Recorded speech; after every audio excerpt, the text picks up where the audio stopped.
안녕하세요. 홍씨의 퇴근길에 오신 것을 환영합니다. 저는 페이스 리프트된 4세대 더 뉴 카니발을 타고 가고 있습니다. 파워트레인 같은 경우는 2.2 디젤 엔진이 적용이 되어 있는 차량이에요. 참고로 제가 시승 중인 차량은 시그니처, 이게 2.2 디젤 또 9인승이거든요 2.2 디젤 9인승 기준으로 시그니처는 약 4,400만원 정도가 되는데요, 거기에 넣을 수 있는 모든 옵션이 다 들어가 있습니다. HUD, 나파 가죽, 크레스 사운드, 온갖 게 다 들어가 있어 가지고 제가 지금 타고 있는 이 카니발이 차량 가액이 약 5,300만원 정도가 됩니다. 사실 5,300만원이면은 이번 더 뉴 카니발에서 가장 핫한 차량이라고 할 수 있는 하이브리드를 사는 게 좋지 않을까 싶어요. 아무튼 이 가솔린이나 3.5 가솔린이나 아니면 2.2 디젤로 신형 카니발을 보시는 분들은 5천만원까지는 쓰시지는 않을 것 같고, 한 4천 초반에서 아니면 4천 중반 그쯤에 가장 많이 선택을 하시지 않을까 싶습니다. 이번에 더 뉴 카니발이 페이스 리프트가 되면서 1.6 하이브리드 파워트레인이 추가가 되었잖아요. 그래서 사전 계약 비율 중에서 하이브리드가 무려 90%라고 합니다. 그러니까 10명 중 9분은 이 카니발을 하이브리드로 예약을 하신 거예요. 하이브리드 비중이 정말 높았었던 소렌토 같은 경우도 한 85%거든요. 그리고 산타페 같은 경우는 하이브리드 비중이 한 75% 정도가 된다고 합니다. 그러니까 역대급으로 하이브리드 파워트레인의 선택이 가장 많은 차량이 바로 카니발이지 않을까 싶은데요. 저는 뭔가 요즘 대세 하이브리드와 정반대일 수도 있는 디젤 모델을 타고 있습니다. 일단 이게 디젤 같은 경우는 뭐 좀 있다가 뭐 서울에 뭐 진입 못하는 거 아니야 이렇게 우려를 하시는 분들이 굉장히 많으신데요. 이 디젤 같은 경우는 5등급 2006년 이전에 나온 차량들 있잖아요. 이제 며칠만 있으면은 05년생이 20살이 됩니다. 그러니까 거의 사람 나이로 치자면은 20살 정도 된 차량들만 2030년부터 서울을 진입할 수가 없는 거예요. 그러니까 그 이후의 연식의 디젤 차들은 상관없습니다. 상관없어요. 특히나 지금 출시되고 있는 2023년에 출시되고 있는 디젤 차량 같은 경우는 아직 기간이 엄청 많이 남았겠죠. 그래서 뭐 보증 같은 경우가 사실 5년 10만 정도긴 하지만 보증 동안에도 뭐 별일이 없을 것으로 예상이 듭니다. 밖에 지금 굉장히 많은 눈이 내리고 있습니다. 일단 카니발 같은 경우는 4륜구동이 선택이 아예 불가능합니다. 지금처럼 뭔가 이런 환경이라든지 날씨가 악조건 속에서는 살짝 아쉬울 수밖에 없기는 한데요. 그래도 완전 막 진짜 눈 많이 오는 뭐 강원도 막 산자락 그런 데만 아니라면은 무리 없이 갈 수 있지 않을까 싶습니다.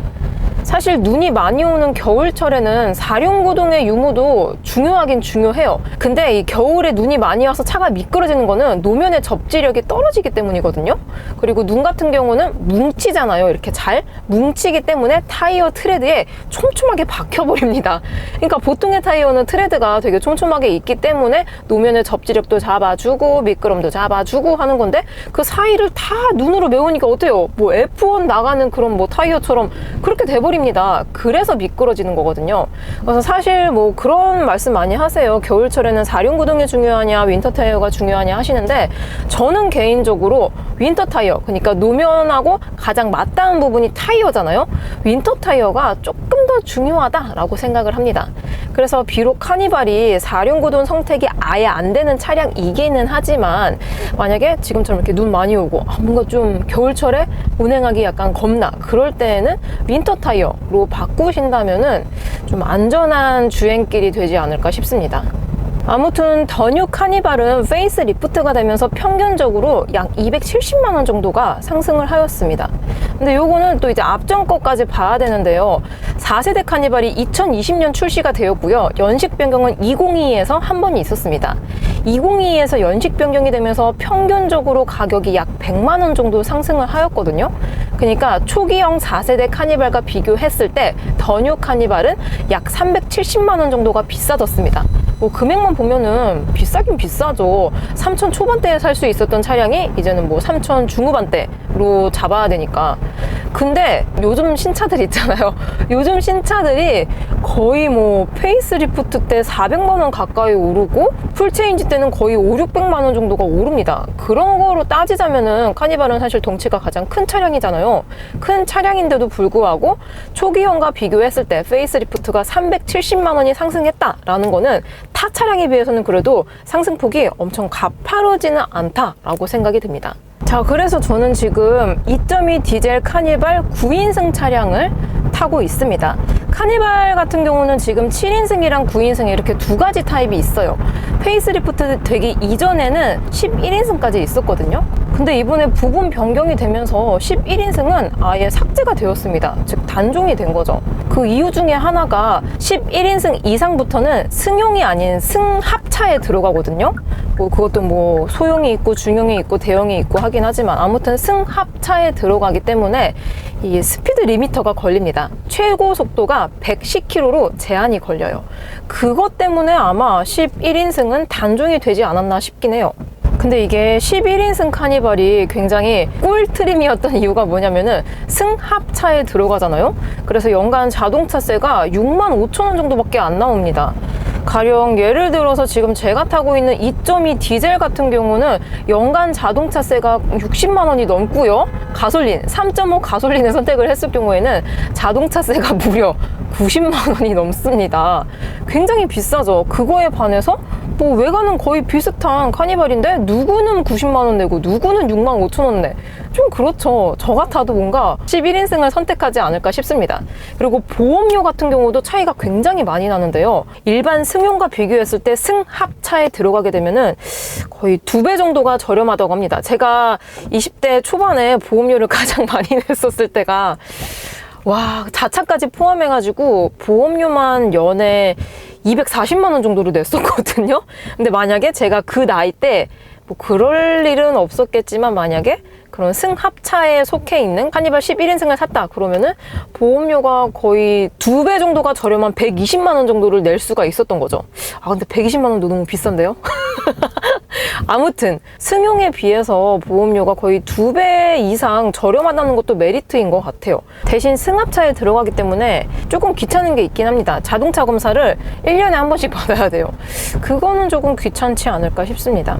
아무튼 신형으로 오면서 11인승은 삭제가 되고 7인승이랑 9인승 이렇게 두 가지로만 고를 수가 있고요. 가격 같은 경우는 7인승이 9인승에 비교해서 한 240에서 250만 원 정도가 비쌉니다. 그래서 도대체 9인승과 7인승의 차이가 무엇이냐? 2열 시트가 뭐가 들어갔는지에 따라서 다른 거예요. 그러니까 2열 시트가 좀 뭐 릴렉션이 되고 고급스럽다 하면은 7인승인 거고요. 2열 시트가 그냥 시트 같다 하면은 9인승인 거예요. 사실 이게 말이 9인승이지 실제로는 좌석을 6개만 펼쳐두고 다니거든요. 그러니까 2+2+2+3 구조인 거거든요. 그래서 사실 4열 같은 경우는 그냥 뭐 형식상 의뢰 있다 정도인 거고 실질적으로 9인승 카니발을 몰고 다니시는 분들 중에서 4열에 사람을 태우고 다닌다는 분은 거의 못 본 것 같아요. 네, 거의 없는 것 같습니다. 그러니까 형식상으로 있는 시트인 거지 실제로는 사람이 탑승을 잘 안 하는 시트다라고 생각을 하시면 돼요. 아무튼 그래서 9인승이랑 7인승이랑 가격 차이가 거의 250만 원이면은 9인승을 사는 게 맞잖아요. 그리고 카니발의 인기 조합을 보더라도 9인승이 가장 많이 팔립니다. 왜냐하면은 9인승 같은 경우는 버스 전용 차로로 갈 수 있어요. 물론 이거는 6명 이상 탔을 경우에 갈 수가 있습니다. 버스 전용 차로로 갈 수 있다는 게 가장 큰 특징이라고 생각이 들고요. 그 외에도 개소세가 면제가 됩니다. 그리고 사업자일 경우에는 부가세까지 환급이 된다고 해요. 근데 이 7인승 같은 경우는 방금 제가 말씀드린 혜택들을 아무것도 받지를 못해요. 그래서 7인승의 선택률이 좀 적지 않은가 싶기도 합니다. 대신 이게 카니발 같은 경우는 뭐 패밀리카로 가장 많이 사용을 하기는 하지만 그래도 이 뒷자리에 이 2열에 고급스러움과 아니면은 뭐 좀 약간 귀빈을 모신다거나 아니면은 뭔가 연예인 차로 탄다거나 그랬을 경우에는 지금 이 9인승에 들어가 있는 기본 시트는 퀄리티가 그렇게 좋지가 않습니다. 그냥 독립 시트일 뿐인 거지 뭐 사실 별다른 기능이 없거든요. 뭐 기능이라 해봤자 물론 지금 이 차량은 옵션이 들어가 있어서 있는 거지만 열선 시트나 통풍 시트 이 정도가 그나마 있는 옵션이라고 생각이 듭니다. 근데 이거는 시그니처로 오더라도 따로 추가로 옵션을 넣어야지 통풍이 들어갑니다. 이거는 좀 너무한 것 같아요. 그래서 카니발 같은 경우는 이제 뭐 하이 리무진이라든지 아니면은 뭐 리무진 시트로 개조를 정말 많이 하는 차량 중에 하나잖아요. 근데 제가 막 이렇게 막 가격을 검색해보고 했는데 막상 카니발로 좀 약간 으리으리하게 그렇게 개조를 한다 치면은 뭐 업체마다 다르긴 합니다. 업체마다 다르긴 한데 평균적으로 1,500에서 2,000만 원 정도는 예산을 잡으셔야지 좀 이렇게 안에 있는 뭐 트리밍이라든지 릴렉션 되는 시트라든지 이런 것들을 넣을 수가 있더라고요. 그렇게 되면은 또 카니발 차 가격 플러스 한 1,500에서 2,000만 원이 추가가 되는 거니까 네, 가격 압박이 장난이 아닌 것 같습니다. 그래서 그렇게 개조를 하면은 좀 큰 돈이 나가기 때문에 뭐 비록 세금 혜택 못 받고 버스 전용차로 못 가기는 하지만 2열 시트가 눕혀지고 조금 편안해지다 보니까 250만 원을 추가를 해서 7인승을 선택하시는 분들도 있으신 것 같긴 해요. 제가 7인승도 사실 타보기는 타봤거든요. 근데 진짜 시트의 마감이라든지 퀄리티라든지 기능 이런 것들이 차이가 좀 있긴 있었습니다. 아무래도 250만 원이 더 비싸니까요. 다시 본론으로 돌아와서 신형 카니발, 더 뉴 카니발 같은 경우는 외장에서의 변화도 많지만 일단 실내의 이런 고급감들도 정말 좋아진 것 같습니다. 구형 같은 경우는 이 앞쪽에 모니터 베젤이 굉장히 두꺼웠거든요, 불필요하게. 근데 신형 같은 경우는 이렇게 커브드 디스플레이로 들어가면서 굉장히 얄쌍해지고 슬림해졌어요. 그래서 훨씬 더 고급스럽다라는 느낌을 가져가고 있고요. CCNC가 적용이 되어 있기 때문에 정말 좋습니다. 그리고 CCNC가 적용이 되어 있는 차량들이 왜 좋냐면은 핸드폰으로 연결하는 카플레이 있잖아요. 그거를 무선으로 할 수가 있습니다. 뭐 안드로이드 오토라든지 애플 카플레이 등등을 무선으로 할 수 있다는 게 가장 큰 메리트인 것 같아요. 구형 같은 경우는 일일이 선으로 꼽아서 썼어야 됐었죠. 그리고 아래쪽에 공조 시스템도 구형은 약간 좀 복잡한 그런 느낌이 들었는데 신형 같은 경우는 굉장히 슬림해지면서 깔끔해졌습니다. 이런 식으로 매뉴얼로도 다시 바꿀 수가 있고요. 이렇게 슬라이딩을 하면은 바뀌는 구조입니다. 터치감 같은 경우도 나쁘지 않아요. 금방금방 피드백이 들어오고 좋습니다. 그리고 아래쪽에는 기존 같은 경우는 이 수납함 커버가 있었거든요. 거의 뭐 커버를 열고 다니시는 분들이 많아서 신형 같은 경우는 그 커버를 없앴습니다. 근데 저는 개인적으로 이 커버를 없애니까 좀 더 광활한 이런 수납 공간이 나와서 좋은 것 같아요. 그리고 충전 같은 경우도 C타입으로 이렇게 바뀌면서 좀 더 깔끔해진 모습을 보여주고 있습니다. 기어 노보 같은 경우는 기존하고 동일하게 다이얼식의 뭔가 디자인도 비슷하기는 하지만 지문 인증 시스템이 추가가 되었거든요. 이것도 옵션이긴 한데 지문 인증 시스템을 넣었을 경우에는 드라이브 모드와 오토홀드가 이 우측에 한 번에 이렇게 몰아지게 됩니다. 버튼이. 그 이외에도 이것도 옵션이긴 하지만 UBC 자외선 요 살균 시스템 이것도 들어가 있어요.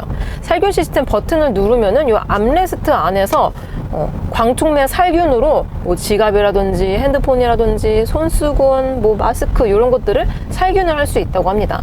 요즘 현대 기아차 신차에 많이 적용이 되는 기능인 것 같아요. 그리고 지금 또 이제 밤이잖아요. 야간 감성은 뭐죠? 바로 앰비언트 라이트입니다. 구형도 앰비언트 라이트 있긴 있었어요. 근데 신형 같은 경우는 면적이 굉장히 확대가 되었습니다. 그리고 뭐 느낌 탓인지는 모르겠지만 이 발광력도 신형이 조금 더 세게 느껴지는 것 같거든요. 구형 같은 경우는 뭔가 너무 은은해가지고 이거 밝기가 최대치인가 싶어가지고 매뉴얼로 가봤는데 그게 최대치였어요. 근데 신형 같은 경우는 조금 더 밝다 보니까 시인성도 좋고 이런 인테리어 효과도 더 크게 와닿는 것 같습니다. 그리고 도어 트림 같은 경우도 기존에는 앰비언트 라이트가 들어오긴 했지만 약간 망사? 약간 그물 같은 형태였거든요. 근데 신형은 이렇게 쫙 그라데이션 식으로 쫙 들어가면서 좀 더 고급스럽게 느껴집니다. 이거 밤에 보면은 정말 예뻐요. 그리고 앰비언트 컬러 같은 경우도 이 디스플레이를 통해서 조절을 할 수가 있습니다. 이런 식으로 RGB 컬러로 뭐 나는 오늘 기분이 빨간색이야 그러면 빨간색으로 바꾸고 홍시 색깔 주황색으로도 하고 노란색 아니면은 연두색 이런 식으로 RGB 컬러로 선택을 할 수 있기 때문에 기분에 맞춰서 이런 컬러 테라피를 할 수 있는 것도 좋은 것 같아요. 근데 이것도 요즘 현대기아 신차에 많이 적용이 되는 거죠. 그 이외에도 이 차량은 지금 빌트인 캠이 들어가 있어가지고 HUD가 있습니다. 참고로 구형에는 없었던 HUD가 신형에는 생겼는데요. 이게 빌트인 캠 2랑 옵션이 묶여 있습니다. 그래서 따로 선택을 못해요. 그래서 나는 HUD를 꼭 넣고 싶다 하시면은 빌트인 캠 2를 강제적으로 넣으셔야 돼요. 근데 저는 개인적으로 요즘 현대기아 신차에 이 빌트인 캠 2가 많이 들어가잖아요. QHD 화질에 또 이제 음성 녹음이 된다는 게 가장 큰 메리트라고 생각이 드는데요. 막상 있으니까 또 편리하긴 합니다. 그리고 우리가 뭐 싸제로 뭐 이런 블랙박스를 달더라도 일일이 이렇게 봐야 되고 또 화면 창이 조금 작은 편에 속하잖아요. 근데 이렇게 디스플레이에 바로 이렇게 블랙박스를 볼 수 있기 때문에 화면이 좀 커서 개인적으로 좋았던 것 같습니다. HUD 같은 경우는 크기도 적절하고요. 만약에 내가 내비를 찍었을 경우에 이것도 옵션이긴 하지만 내비 기반 스마트 크루즈 컨트롤도 들어가기 때문에 길 찾기도 굉장히 용이해지고요. 편리합니다. 특히 카니발 같은 경우는 차체도 워낙 크고 전고도 워낙 높은 차량이기 때문에 HUD가 있는 게 운전하는데 조금 더 편하거든요. 근데 여태까지 왜 안 넣어줬는지 살짝 의문이 듭니다. 아무튼 신형 같은 경우는 옵션이긴 하지만 HUD를 선택할 수 있다라는 게 가장 큰 메리트인 것 같습니다. 그 이외에도 지금 이 차량은 나파 가죽이 적용이 되어 있습니다. 시트. 그래서 이런 촉감이라든지 쿠션감 이런 것들도 기존 카니발에 비해서 조금 더 퀄리티가 좋아졌어요. 그리고 구형에서 단점으로 지적이 됐던 것 중에 하나가 블랙 시트가 선택이 아예 안 됐거든요. 근데 신형도 똑같아요. 블랙 시트는 아예 없습니다. 보통 이런 칼라 시트가 있는 거를 싫어하시는 분들의 대다수가 오염이 되지 않냐 요것 때문에 싫어하시는 분들이 많으신 것 같은데요. 일단 이 카니발 기본 카니발 9인승 같은 경우는 지금 이 컬러가 들어가거든요. 약간 카키 약간 브라운 그런 느낌이 드는 컬러인데 제가 오랫동안 운용을 하지 않아서 잘 모르겠지만 뭐 청바지도 있고 뭐 그랬을 때 이염되는 게 크진 않았습니다. 뭐 진짜 뭐 현미경으로 관찰을 하면 이염이 됐을 수도 있겠죠. 근데 이런 시트로 누가 현미경으로 볼까요? 그런 분들은 거의 없으실 것 같습니다. 아무튼 기본적인 컬러 자체도 블랙에 비해서는 컬러감이 있기는 하지만 채도가 낮기 때문에 뭐 청바지라든지 이염 같은 것들이 크게 되지는 않는다라는 느낌이 듭니다. 그리고 하이브리드 트림에서는 좀 베이지 시트 같은 굉장히 밝은 시트로도 선택을 할 수가 있거든요. 그거는 진짜 예쁩니다. 근데 그렇게 베이지 시트에 가까우면 가까울수록 아무래도 이염이 될 수밖에 없겠죠. 그리고 에르고 모션 시트도 적용이 되어 있습니다. 여기 도어 트림에 보면은 메모리 시트 이 버튼 제일 앞쪽에 있거든요. 그래서 마찬가지로 뭐 골반, 허리, 전신 이런 식으로 조절을 해서 할 수가 있어요. 에르고 모션 시트 있는 차량을 타다가 없는 차량을 타면은 좀 장거리 갔을 때 약간 엉덩이라든지 등허리가 살짝 허전하더라고요. 그렇다고 이 에르고 모션 시트를 작동을 시킨다고 해가지고 바디프렌드 그런 것처럼 시원하진 않은데 그래도 눌러주는 거랑 안 눌러주는 거랑 차이가 있긴 합니다. 있는 게 좀 더 편해요. 그리고 카니발이 신형으로 오면서 라이트류가 굉장히 많이 바뀌었잖아요. 그리고 구형에서 가장 지적이 되었었던 리어 방향지시등 이게 범퍼 쪽에 있기 때문에 진짜 조금만 전고 높은 차 타도 잘 안 보였거든요. 근데 신형 같은 경우는 리어 램프 쪽에 올리면서 시인성이 정말 좋아졌습니다. 이거는 진작에 이렇게 만들었어야 됐지 않나 싶어요. 그리고 개인적으로 차가 신차가 나올 때 램프류 디자인이 많이 바뀌잖아요. 그러면 신차 효과가 좀 더 갭이 커지는 것 같습니다. 파워트레인이라든지 플랫폼 똑같은 거 사용을 하지만 라이트류의 디자인을 완전 대폭 바꿈으로써 신차 느낌이 정말 확실히 살아나요. 자, 그래서 저는 지금 결과적으로 디젤 차량을 탑승하고 있잖아요. 제가 2박 3일 동안 요 디젤 차량, 디젤 카니발을 타고 다니면서 좋았던 점과 나빴던 점을 생각을 해보면 일단 좋았던 점 같은 경우는 진득한 토크감입니다. 밟자마자 이 최대 토크가 금방금방 터지는 타입이라서 최근에 제가 시승을 했었던 소렌토 디젤과 마찬가지로 그냥 이렇게 막히는 시내에서도 빠릿빠릿하게 갈 수 있어서 너무 좋았어요.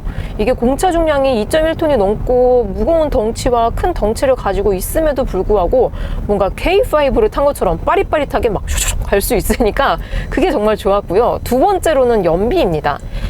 하이브리드는 당연히 전기 모터를 사용을 하기 때문에 연비가 잘 나와요. 잘 나오지만 차 가격이 어떻다? 450만 원이 비싸다.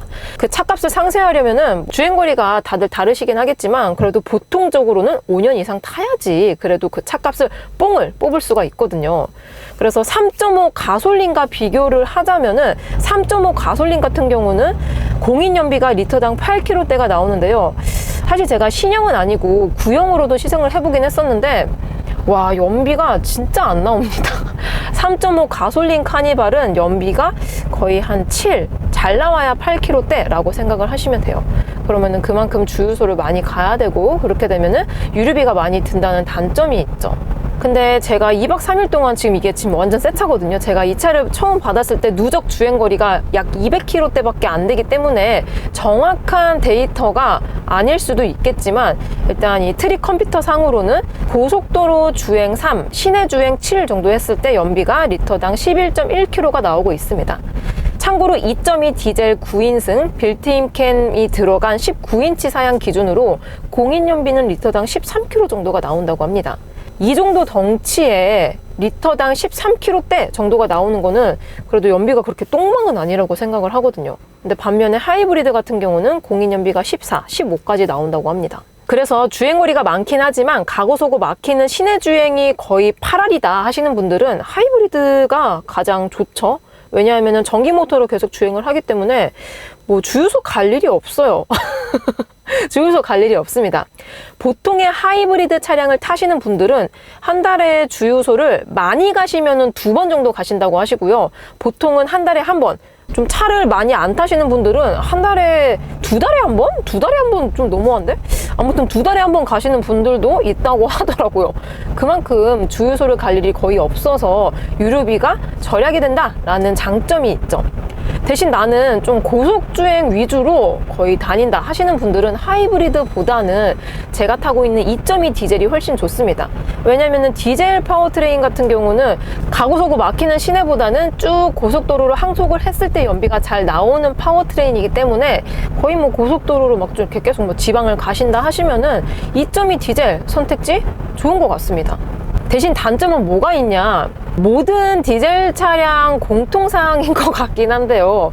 이 엔진 자체에서 오는 소음과 진동입니다. 이게 뭐 계속 타다 보면 익숙해지기는 하거든요. 근데 익숙해지기까지의 시간이 조금 오래 걸리는 편이에요. 요즘 가솔린 차량들 정말 조용하잖아요. 그리고 하이브리드 정말 조용합니다. 뭐 전기차는 말할 것도 없죠. 그런 차량들을 거의 타다가 디젤을 타면은 굉장히 시끌벅적해요. 카니발이라는 단어 자체가 축제를 뜻하거든요. 뭔가 축제인 것 같아요. 시끌벅적합니다. 그래서 좋게 말하자면은 뭐 지루하고 심심할 틈이 없어서 좋다라고 생각이 들 수도 있고요. 아무튼 이 디젤 엔진에서 오는 진동과 소음은 이렇게 2023년이 되었는데도 개선이 안 되는 걸 보면 이거는 어쩔 수 없는 문제인 것 같습니다. 아무튼 정차했다가 지금 출발할 때에도 여태까지 제가 에코 모드로 주행을 했는데도 불구하고 바로바로 즉각 토크감이 나오다 보니까 가속감이 정말 시원시원합니다. 그리고 제가 운전석에서 보는 시간이 훨씬 많기는 하지만 오늘 또 2열에서도 좀 많이 탔었거든요. 근데 확실히 이런 차량들은 운전석보다는 2열에서의 느낌이 조금 더 좋더라고요. 가장 차이가 났던 부분이 바로 승차감입니다. 이게 신형으로 오면서 하이리무진에 적용이 되어 있었던 쇼업 쇼바를 일반 모델에도 넣었다고 하거든요. 근데 이거는 충격을 감쇄했을 때의 부드러움이 2열에서 조금 더 크게 느껴진다라고 하시더라고요. 그래서 실제로 더 뉴 카니발의 2열을 타보니까 1열하고의 승차감 차이가 꽤 났습니다. 훨씬 2열이 편안하고 부드러웠어요. 다만 이게 구형과 비교했을 때 뭔가 댐핑을 조금 더 타이트하게 조여놔가지고 약간 탄탄해졌거든요. 승차감 자체가. 저는 개인적으로 구형 승차감이 조금 더 좋게 느껴졌습니다. 4세대 카니발 자체가 워낙 푹신하고 패밀리카에 정말 잘 어울리는 그런 하체 성향을 가지고 있었기 때문에 신형은 너무 뭔가 스포티해졌어요. 영해졌습니다. 그리고 요즘 현대기아 신차가 이 음성인식률이 굉장히 좋더라고요. 마침 추우니까 히터를 틀어보도록 해보겠습니다. 이 버튼을 누르고 히터 2단으로 켜줘. 잘 못 들었어요. 다시 말씀해주세요. 히터 틀어줘. 이게 좀 계절을 타나 봅니다. 어쩔 때는 잘 알아듣는데 어쩔 때는 또 못 알아들을 때도 많네요. 아무튼 여러분들은 퇴근 중이신가요? 오늘 하루도 정말 수고 많으셨고요. 제 영상 봐주셔서 감사드립니다. 저는 그럼 다음 리뷰 때 뵙도록 하겠습니다. 그럼 안녕. 안녕.